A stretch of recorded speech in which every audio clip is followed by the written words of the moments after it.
రాష్ట్రంలో కూటమి ప్రభుత్వం ఏర్పడినప్పటి నుండి మనం చూస్తూ ఉన్నాం. మొదటిగా మొదలుపెట్టింది సోషల్ మీడియా కార్యకర్తల నుండి ఈరోజు వైఎస్ఆర్ కాంగ్రెస్ పార్టీ కార్యకర్తల వరకు అక్రమ కేసులు బనాయించడం జరుగుతూ ఉంది.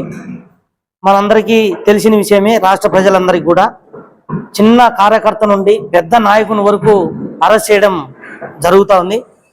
ఈరోజు అనంతపురం నియోజకవర్గంలో, అనంతపురం నగరంలో మరీ విచిత్రంగా దీంట్లో వైఎస్ఆర్ కాంగ్రెస్ పార్టీకి సంబంధించినటువంటి నాయకులను ఎందుకు ఈ రకంగా ఇబ్బంది పెడుతున్నారని ఆలోచిస్తే స్థానిక సంస్థల ఎన్నికలు దృష్టిలో ఉంచుకొని స్థానిక సంస్థల ఎన్నికల్లో కార్యకర్తలను భయభ్రాంతులు గురి చేయడానికి వైఎస్ఆర్ కాంగ్రెస్ పార్టీని స్థానిక సంస్థల్లో ఎదుర్కొనే ధైర్యం లేక, లేదు ఈ 16 నెలల్లో వాళ్ళు చేసినటువంటి అభివృద్ధి ఏది అని చెప్పుకోలేక ఈరోజు పూర్తిగా కూటమి ప్రభుత్వం వైఫల్యం చెందింది. ఆ వైఫల్యాన్ని కప్పిపుచ్చుకునేదానికి వైఎస్ఆర్ కాంగ్రెస్ పార్టీ కార్యకర్తల పైన దాడులు, దౌర్జన్యాలు, అక్రమ కేసులు వీటన్నిటిని కూడా ప్రయోగించడం జరుగుతూ ఉంది. ఎందుకంటే ఈరోజు మేము ఎందుకు ఈ రకంగా చెప్తున్నామంటే, ఈరోజు చూసాం దీంట్లో పోలీసులది కూడా ఒక విచిత్రమైనటువంటి వాదన, విచిత్రమైనటువంటి వాళ్ళ ఆలోచన. ఎందుకంటే వైఎస్ఆర్ కాంగ్రెస్ పార్టీ కార్యకర్తలంటే పోలీసు వాళ్ళకి ఈరోజు ఎలా ఉందంటే, మీకు అధికారం లేదు కదా, మీకు అధికారం లేదు కాబట్టి అధికార పార్టీ నాయకులు ఏ రకంగా చెప్తే ఆ రకంగా మా అధికారాన్ని ప్రయోగిస్తామని చెప్పేసి చెప్తా ఉన్నారు పోలీసు వాళ్ళు.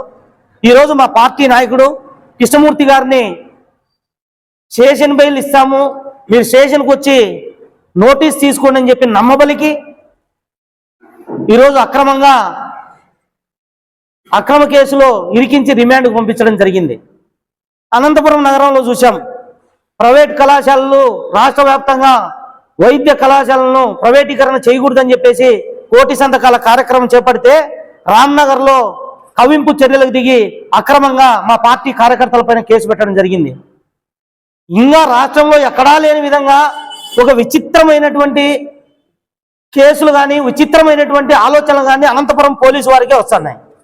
ఎందుకంటున్నాం ఈ మాట అంటే, మొన్నటి రోజున పాతూరులో ఒక కుటుంబానికి సంబంధించినటువంటి వైఎస్ఆర్ కాంగ్రెస్ పార్టీ కార్యకర్తలకైనా, టీడీపీ కార్యకర్తలకైనా, జనసేన కార్యకర్తలకైనా, బీజేపీ కార్యకర్తలకైనా కుటుంబం అనేది ఉంటుంది. కుటుంబంలో సమస్యలు రాకుండా ఉండవు, సమస్యలు వస్తాయి. వాళ్ళు ఏదో ఒక పెళ్లి విషయంలో గొడవ పడితే దాన్ని కూడా పార్టీలకు ఆపాదించే ప్రయత్నం చేస్తున్నారు.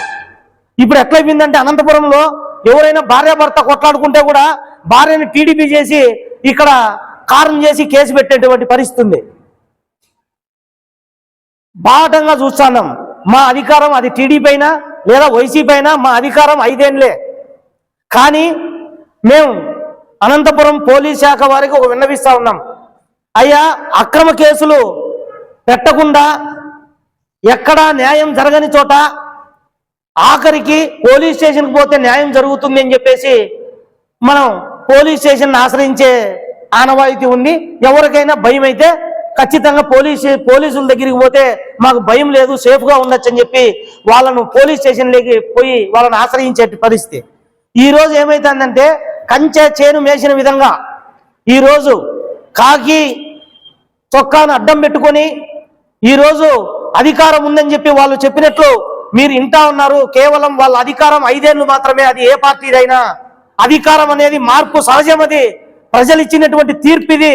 కానీ మీకు మాత్రం అధికారం ఖచ్చితంగా ఇండియన్ పీనల్ కోడ్ను కాపాడే బాధ్యత మీకు దాదాపు మీకు ఉద్యోగం వచ్చినప్పటి నుండి రిటైర్డ్ అయ్యే వరకు కూడా ఈ ప్రజల యొక్క మాన పాన ధన కాపాడేదానికి మీకు కాకి చొక్కా ఇచ్చారు అనేది మీరు మర్చిపోవద్దని చెప్పేసి కూడా చెప్తా ఉన్నాం. మేము విన్నవిస్తా ఉన్నాం. పోలీసులు మేము ఏదైనా ప్రెస్ మీట్ పెట్టి వైఎస్ఆర్ కాంగ్రెస్ పార్టీకి ఇది అన్యాయం అని గొంతెత్తితే పోలీసులు కూడా బయట అక్కడక్కడ మాట్లాడుతూ ఉన్నారు. ఏమనంటే, అవునయ్యా మేమేం చేస్తాం, అధికార పార్టీ ఒత్తిడి చేస్తా ఉంది, మేమేం చేయాలా అంటారు. అంటే ప్రతిపక్షం మీద ఉన్నటువంటి మీరు ఉపయోగిస్తున్నటువంటి ఇండియన్ పీనల్ కోడ్ ఎందుకు అధికార పార్టీ మీద ఉపయోగించాలని చెప్పేసి అడుగుతా ఉన్నాం. ఎందుకంటే మేము కూడా వైఎస్ఆర్ కాంగ్రెస్ పార్టీ కార్యకర్తలు కూడా లేదా టీడీపీ కార్యకర్తలు కూడా ఇండియన్ పీనల్ కోడ్కు లోబడే పని చేయాల్సిన అవసరం ఉంది, నడుచుకోవాల్సిన అవసరం ఉంది. అట్లాంటిది ఇండియన్ పీనల్ కోడ్ పక్కన పెట్టి వాళ్లకు ఒత్తాసు పలికి ఈరోజు పూర్తిగా ఒకే విధంగా వన్ సైడ్ గా ఈరోజు కేసులు పెట్టేటువంటి పరిస్థితి. కాబట్టి మేము ఒకటే చెప్తా ఉన్నాం, ఇక్కడ ఉన్నటువంటి ఎమ్మెల్యే గారు కూడా తాను ఏ రకంగా అయితే ఉన్నానో అన్ని పార్టీల వాళ్ళు కూడా అదే రకంగా ఉండాలని చెప్పేసి ఆలోచించి వాళ్ళ పార్టీ కార్యకర్తలతో అవాకులు చవాకులు పేల్చే ప్రయత్నం చేస్తా ఉన్నారు.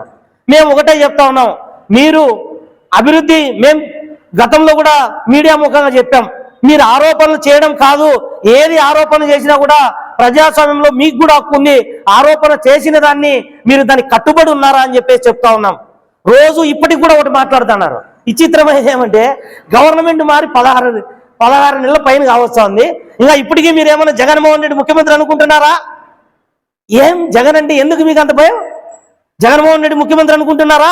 అనంత వెంకటరామరెడ్డి ఎమ్మెల్యే అనుకుంటున్నారా అని అంటా ఉన్నారు. ఎందుకు మీకు జగన్మోహన్ రెడ్డితో ఏం పని? మీరు ఏం చేసిందే చెప్పండి, లేదా ఏం చేస్తారో చెప్పండి. జగన్మోహన్ రెడ్డి గారు గతంలో చేసినటువంటి అభివృద్ధి చెప్తే మీరు ఓర్చుకోలేరు, లేదా జగన్మోహన్ రెడ్డి గారు ఇట్లా చేశారు, అనంత వెంకటరామరెడ్డి గారు పలానా పని చేశారని చెప్పి దానికి ఏదో సబ్జెక్టు మీరు ప్రజలకు ఉపయోగపడేది మాట్లాడితే దాన్ని డైవర్ట్ చేసేదానికి అందరి మీద బురద చల్లుతారు. మేము టీడీపీ కార్యకర్తలు కూడా ఒకటే విన్నవిస్తా ఉన్నాం, మిమ్మల్ని రెచ్చగొట్టే వాళ్ళు లేదా మీ చేత మీ భుజం పైన తుపాకీ పెట్టి కాల్చేవాళ్ళు రేపొద్దున మీ అధికారం పోయిన తర్వాత సేమ్ ఈరోజు ఏదైతే మీరు వైఎస్ఆర్ కాంగ్రెస్ పార్టీ కార్యకర్తలను పోలీస్ ద్వారానో లేకపోతే మీ బలం ఉందనో అంగబలం ద్వారానో కేవలం స్థానిక సంస్థల ఎన్నికలను దృష్టిలో పెట్టుకొని ఈ ఎన్నికలు అయిపోతే ఇంకా అయిపోయింది, శాశ్వతంగా మాకే అధికారం ఉంటుందనో, స్థానిక సంస్థల ఎన్నికల్లో భయభ్రాంతులకు గురి చేసి మీరు గెలవాలనో ప్రయత్నం చేస్తే మళ్ళీ కూడా అధికారం మారిన తర్వాత లేదా మీరు అనుకున్నట్లు రేపొద్దున జగన్మోహన్ రెడ్డి గారు వస్తే అనే క్వశ్చన్ మార్క్ ఉంది కదా, ఖచ్చితంగా వచ్చే తీరుతారు. మళ్ళీ సేమ్ ఇదే పరిస్థితే మీకు అందరికి కూడా రిపీట్ అవుతుంది. పార్టీ కార్యకర్తలకు పార్టీ మీద అభిమానం ఉండాలి కానీ అవతల పార్టీ కార్యకర్తల మీద ద్వేషం నింపుకోవద్దని చెప్పేసి కూడా మీకు సవినయంగా విన్నవిస్తా ఉన్నాం. వైఎస్ఆర్ కాంగ్రెస్ పార్టీగా గతంలో వైఎస్ఆర్ కాంగ్రెస్ పార్టీ ఇదే పట్టణంలో అధికారం ఉంది. అనంత వెంకటరామరెడ్డి గారు కులం చూడకుండా, మతం చూడకుండా, ప్రాంతం చూడకుండా, పార్టీ చూడకుండా వచ్చిన ప్రతి ఒక్కరికి కూడా సేవలు అందించినటువంటి ఘనత అది అనంత వెంకటరామరెడ్డి గారికి దక్కుతాది. మీరు అనంత వెంకటరామరెడ్డి గారిని లేదా ఏదో చేసేస్తున్నారు, అండపిండ బ్రహ్మాండం అయిపోయిందని చెప్పేసి చెప్తా ఉన్నారు. చిన్న ఎగ్జాంపుల్, ఇది సందర్భం కాదు కానీ చెప్పాల్సిన దుస్థితి ఉంది కాబట్టి చెప్తా ఉన్నాం. మామూలుగా మీడియా మిత్రులందరికీ తెలుసు, మన వాళ్ళు ఏం చెప్తారంటే ఈ రోడ్డు వంకర టింకర్ ఉంది అన్నారు. ఊనప్ప వంకర టింకర్ ఉంది, ఈ రోజు మీరు అధికారం వచ్చి 16 నెలలు అవుతాను కదా, మరి ఆ వంకర టింకర్ని సరిచేయచ్చు కదా, ఎవరన్నా వద్దన్నారా? అనంత వెంకటరామరెడ్డి గారు ఆ రోజు ఏదైతే బ్రిడ్జి ఓపెనింగ్ చేశారో ఈ రోజు వరకు కూడా అలానే ఉంది. మీరు కాల్సింటే కోర్టు రోడ్డుకి ఇటు పోయే దారిలో ఒక పోల్ టెంపరవరీగా వేసినారు, దాన్ని కూడా తీయలేదు. ఇది ఎట్లుందంటే దొంగ దొంగ దొంగ దొంగ దొంగ అని అరిచినట్టుంది, రోజు అరుస్తాడు ఆయన. అందుకని మేము ఇవి అర్థవంతమైనటువంటి ఆరోపణలు, ఈ అర్ధరహితమైనటువంటి ఆరోపణలకు రోజు ప్రెస్ మీట్ పెట్టి సమాధానం చెప్పాల్సిన అవసరం లేదు. టీడీపీ కార్యకర్తలు చాలా మంది ఈరోజు మామూలుగా మీరు అక్కడ మీడియాలో మాట్లాడి మళ్ళీ మాకు ఫోన్ చేసి అన్నా అట్లేం లేదు, మేము అట్లా మాట్లాడలేదు, ఏమైనా చిన్న పెద్ద లేకుండా మాట్లాడుతున్నారు, రాజకీయం ఏమైనా శాశ్వతమా అని చెప్పేసి అడిగితే మేము అట్లేం మాట్లాడలేదు, కానీ ఆయన అట్లా మాట్లాడిన వాళ్ళనే దగ్గర తీసుకుంటున్నాడు కాబట్టి మేము అట్లా మాట్లాడుతున్నాము అని చెప్పేసి చెప్తాను. నిజమే, నీకు అధికారం కావాలంటే ప్రజలతో ఉండు. రేపొద్దున అధికారం పోయిన తర్వాత మిమ్మల్ని రెచ్చగొట్టిన అతను ఏడు ఉంటాడో లేదో చూసుకోండి. ఫస్ట్ మిమ్మల్ని రెచ్చగొట్టినాడే ఆ రోజు అతను ఏడు ఉంటాడో లేదో చూసుకోండి. లేదు ఆ రోజు మేము కూడా అదే పరిస్థితికి వస్తే మీరు ఎక్కడ ఏం చేయాలో ఆలోచించుకోండి. కాబట్టి మీ పార్టీ చేసినటువంటి అభివృద్ధిని చెప్పుకోండి, మీ పార్టీని కాపాడుకునే ప్రయత్నం చేయండి, మీ పార్టీ పట్ల నిత్యం ప్రజల్లో ఉండండి. కానీ ఇతర పార్టీ కార్యకర్తల పైన బురద జల్లే ప్రయత్నం చేసి ఇతర పార్టీ కార్యకర్తలను కించపరిచేటట్లు మీరు మాట్లాడి ఇతర పార్టీ నాయకులను వాళ్ళు ఏమీ మాట్లాడలేరనో లేకపోతే ఇట్లా మాట్లాడితే మేమేదో నాయకులు అవుతామనో మీరు మాట్లాడితే రేపొద్దున ఇల్లు అలకగానే పండగ కాదు బ్రదర్, కాబట్టి ఇది గుర్తు పెట్టుకోండి అని చెప్పేసి కూడా చెప్తా ఉన్నాం. మళ్ళా మీరు దీన్ని ఏమైనా అధికారం ఉంది, మేము అధికారంలో ఉంటే మీరు భయపడిస్తారు అంటారు. మేము భయపడించలేపా, మేము అధికారంలో ఉన్నప్పుడు భయపడించలా. ఏమి మా నాయకుడు అది నేర్పిలే, మా స్థానిక మాజీ శాసనసభ్యులు అది మాకు నేర్పిలే అనంత వెంకటరామరెడ్డి గారు. కాబట్టి అనంత వెంకటరామరెడ్డి గారి గురించి మీరు మాట్లాడితే అదేమి ఇది అయ్యేది కాదు. లేకపోతే మా కార్యకర్తలతో మీరు మా కార్యకర్తలను కించపరిచినంత మాత్రానో అక్రమ కేసులు పెట్టినంత మాత్రానో మేము అదురుతామో బెదురుతామో అనుకునేది పొరపాటు. కాబట్టి మీరు ఇంకా ఒక పని చేస్తా ఉన్నారు. మీ పార్టీలో ఇంకా అక్కడక్కడ కొంతమంది నీతి నిజాయితీకి ఉండే కార్యకర్తలు ఉన్నారు.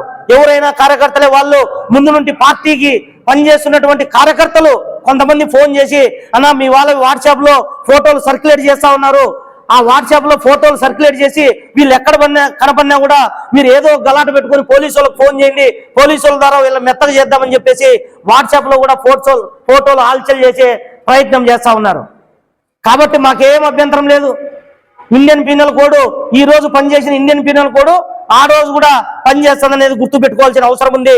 కాబట్టి మీరందరూ కూడా ఇదే రకంగా నడుచుకుంటే మేము కూడా అదే రకంగా నడుచుకోవాల్సి వస్తుంది.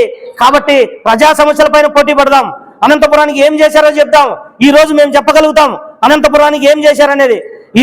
మీరు పార్టీ ఆఫీసులను అధికారులతో నింపుకొని గ్రీవెన్స్ ఇవ్వాలంటే ఈ రోజు మీ పార్టీ ఆఫీస్కి రావాలనా? ప్రజలు ఏదైనా సమస్య చెప్పుకోవాలంటే పార్టీ ఆఫీస్కి రావాలనా? అధికారులు అక్కడ పోయి కూర్చొని ఇక్కడ ఎమ్మెల్యే గారితో ఇదయ్యి మీరు అక్కడ పార్టీ ఆఫీసులో కూర్చుంటారా? కాబట్టి ప్రజా సమస్యల పైన మేము ఎప్పుడు కూడా ప్రజల పక్షానే ఉంటాం, ప్రజల కోసమే పోరాడతాం. అక్రమ కేసులకు అదిరేది లేదు, బెదిరేది లేదు. కాబట్టి ఈ రోజు జరిగినటువంటి కృష్ణమూర్తి గారి అక్రమ అరెస్టును తీవ్రంగా ఖండిస్తున్నాం. అధికారంలో ఉన్నటువంటి మహాకూటమి పార్టీలు కానీ, రాష్ట్రంలో అధికారంలో ఉన్నటువంటి తెలుగుదేశం పార్టీ కానీ వైఎస్ఆర్ కార్యకర్తల్ని అక్రమంగా అరెస్టు చేసి అక్రమంగా కేసులు బనాయిస్తే భయపడతారనుకునేటువంటి భ్రమల్లో ఉన్నారు. ఇది మీ భ్రమలకి, మీ లాఠీలకి, తూటాలకి, మీ ఒడతూపులకి భయపడేటువంటి ఎవరు లేరు. ఇక్కడ ఉన్నది జగనన్న సైన్యం. జగనన్న కోసం ప్రాణాలు ఇచ్చేటువంటి వాళ్ళు ఇక్కడ వైఎస్ఆర్ పార్టీ కార్యకర్తలుగా జెండా ఎత్తుకుని తిరుగుతున్నటువంటి వాళ్ళు మీ యొక్క అక్రమ అరెస్టులకు, మీ యొక్క లాఠీలకు, మీ యొక్క తూటాలకు భయపడే ప్రసక్తి లేదని చెప్పి తెలియజేస్తా ఉన్నాం. అదేవిధంగా పోలీసులకు కూడా విజ్ఞప్తి చేస్తా ఉన్నాం. వాస్తవానికి మీకు గతంలో ఎన్నడూ లేని విధంగా అధికార పార్టీ నాయకులతోనూ ఎమ్మెల్యేలతోనూ పోలీసులకు ఒత్తిళ్లు ఉన్నాయనేటువంటి విషయాన్ని మేము కూడా గమనిస్తా ఉన్నాం. ఈ యొక్క ఒత్తిళ్లకు గురై ఉద్యోగాలు చేయాల్సినటువంటి దౌర్భాగ్య పరిస్థితి ఏమని అడుగుతా ఉన్నాం. మీరు చదువుకుని ఒక ఇంటర్వ్యూలోనో ఒక పరీక్షలోనో ఉత్తీర్ణులై ప్రతిభావంతులైనటువంటి వాళ్ళు, మీరు ప్రజలకు ఏదో సేవ చేయాలనేటువంటి వచ్చిన వాళ్ళు, మీరందరూ కూడా సేవ చేయాలన్నట్టు వచ్చిన వాళ్ళు అధికార పార్టీ వాళ్ళ దగ్గర తల ఊపాల్సిన అవసరం ఏముందని చెప్పేసి మీ అందరికీ కూడా విజ్ఞప్తి చేస్తా ఉన్నాం. పోలీసు అధికారులకు మీకు ఒత్తిళ్లు ఉంటే మీకున్నటువంటి పోలీస్ వెల్ఫేర్ అసోసియేషన్ కానీ లేకపోతే ఇతర మార్గాల ద్వారా మీ ఒత్తిళ్లను తగ్గించుకోవాలి. కానీ ఈ యొక్క అధికార పార్టీ నాయకులు ఎమ్మెల్యేల ఆదేశాల మేరకు ఈ యొక్క ప్రజాస్వామ్యబద్ధంగా పనిచేస్తున్నటువంటి వైఎస్ఆర్ కార్యకర్తల పైన మీ యొక్క బల ప్రయోగం, మీ యొక్క చట్టాన్ని చేతిలోకి తీసుకుని రెడ్ బుక్ రాజ్యాంగాన్ని అమలు చేయడానికే మేము వచ్చామనేటువంటి విధంగా వ్యవహరిస్తే ఎవరు కూడా చూసుకుంటూ ఊరికనే ఉండరు. మీరు ఉద్యోగాలు చేసుకోవడానికి వైఎస్ఆర్ పార్టీ కానీ వైఎస్ఆర్ పార్టీ కార్యకర్తలు కానీ ఎవరు కూడా ఇబ్బంది పెట్టరు, అభ్యంతరం తెలియజేయరు. అదేవిధంగా అధికార పార్టీ ఏజెంట్లుగా ఉంటామంటే మాత్రం చూసుకుంటూ ఉండేది లేదని చెప్పేసి హెచ్చరిస్తా ఉన్నాం. మీరు ఉద్యోగస్తులుగా మేము గౌరవిస్తాం. ఈ యొక్క ఏ పార్టీ అధికారంలో ఉన్నా పోలీసులు చాలా మంచి ఉన్నతాధికారులు ఉన్నారు, మంచి పోలీసులు, వాళ్ళందరినీ కూడా అభినందిస్తాం, కీర్తిస్తాం, వాళ్ళని నెత్తినెత్తుకుంటాం. అదేవిధంగా అధికార పార్టీ ఎమ్మెల్యేలకు తల ఊపే పోలీసు అధికారులను కూడా ప్రజాస్వామ్య పద్ధతిలో ఏ రకంగా వాళ్ళని చట్టం ముందు నిలబెట్టాలో ఆ ప్రయత్నం కూడా చేయడానికి వెనకాడబోమని కూడా తెలియజేస్తా ఉన్నాం. అదేవిధంగా ఇవాళ రాష్ట్ర ప్రభుత్వం ఎన్నడూ లేని విధంగా ఒక దౌర్భాగ్యమైనటువంటి విధానాన్ని తీసుకొచ్చిన దాన్ని కూడా మేము ఖండిస్తా ఉన్నాం. గతంలో ఎన్నడూ లేని విధంగా ఒక కేసులో ఉన్నటువంటి ముద్దాయిలుగా ఉన్నటువంటి వాళ్ళు కోర్టులో జామీన్ తీసుకోవడానికి ఇంటి గుత్త రసీదుతో జామీన్ పత్రాలు తయారు చేసుకుని బెయిల్ తీసుకునేటువంటి పరిస్థితి లేకుండా ఇవాళ రాష్ట్ర ప్రభుత్వం ఒక విధానం తీసుకొచ్చింది. ఇంటి గుత్త ఆధారంగా ప్రాపర్టీ సర్టిఫికేట్ తీసుకునే విధానం లేకుండా ఇవాళ అధికారులకు జీవో జారీ చేసింది ప్రభుత్వం. దీన్ని కూడా ఖండిస్తాం. ఇది కూడా మా పార్టీ దృష్టికి తీసుకుపోయి ఈ ప్రభుత్వం తీసుకునే అక్రమంగా వైఎస్ఆర్ పార్టీ కార్యకర్తలను జైళ్లలో మగ్గాలనేటి జైళ్లలో పెట్టాలనేటువంటి కుట్రపూరితంగా తీసుకొచ్చినటువంటి విధానాన్ని కూడా మేము ఖండిస్తాం. ఈ యొక్క పాలసీని కూడా వెనక్కి తీసుకోవాలని చెప్పేసి మేము డిమాండ్ చేస్తా ఉన్నాం. అదేవిధంగా మరొకసారి హెచ్చరిస్తా ఉన్నాం, వైఎస్ఆర్ పార్టీ కార్యకర్తల జోలికి వస్తే ప్రజాస్వామ్యబద్ధంగా ఏ రకంగా ఎదుర్కోవడానికి అందరం కూడా సిద్ధంగా ఉన్నామని తెలియజేస్తా ఉన్నాం. ఫాలో చేయొచ్చు కదా అండి ప్లీజ్, ఫాలో చేయొచ్చు కదా అండి ప్లీజ్. అందరికీ నమస్కారం. మీరు వీడియో చూస్తున్నారు కానీ సబ్స్క్రైబ్ చేసుకోవడం లేదు. సబ్స్క్రైబ్ చేసుకోండి, మాకు సపోర్ట్ చేయండి.